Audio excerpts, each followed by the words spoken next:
Good day mga katropa. Dito naman tayo ng pinais na galunggong. Puro na tayo karne, kaya naman mag-iisda naman tayo ngayon guys. 120 pala bili ko dyan guys, kalahati na yun. Ito talaga yung gusto kong lutuin, yung malilit na galunggong lang guys.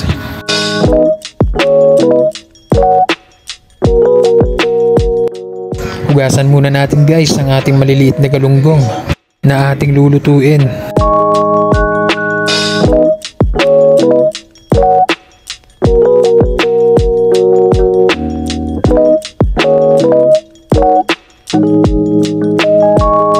Ingredients natin guys, sibuyas, siling pula, bawang, at luya. Ganito lang ginagawa ko dito guys, pinaghahalo ko na lahat ng mga ingredients dito. Tapos nilalagay ko ito sa daon ng saging kasama ng ating galunggong na isda.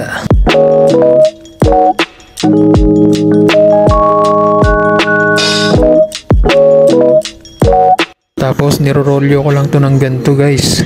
Ganyan lang ginagawa ko guys, pinagsasama-sama ko ng mga mabibisang aromatics para manuot yung lasa ng mga aromatics natin sa ating galunggong. Kasama na rin ang bango ng dahon ng saging. Bali 6 pala yung nagawa ko dyan guys na rolyo.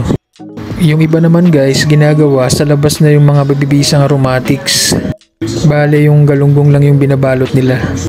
Well, kanya-kanya tayo ng luto. Kanya-kanyang diskarte rin guys.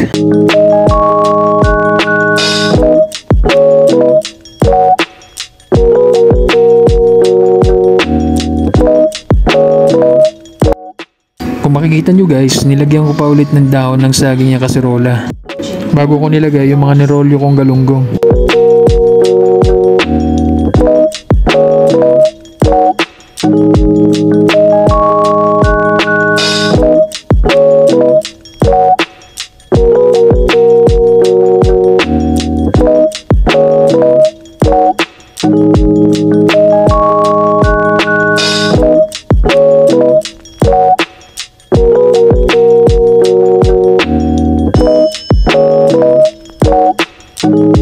Pagkatapos ng 10 taon guys, natapos ko ring rolyohin yung mga galunggong natin.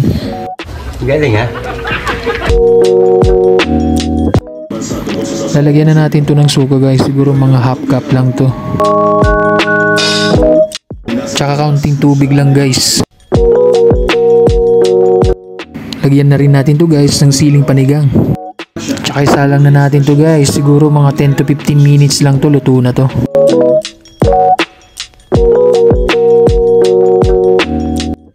Yun o, luto na ang ating pinais na galunggong na may konting sipa ng siling pula. Galing ha?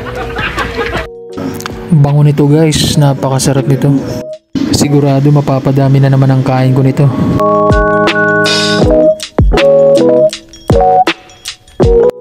Nanoot na lahat yan guys, yung mga pinaglalagay natin mga aromatics dyan. Kaya napakasarap nyan guys. Tara guys, maganda yun. Salamat ulit sa panonood guys. Follow for more.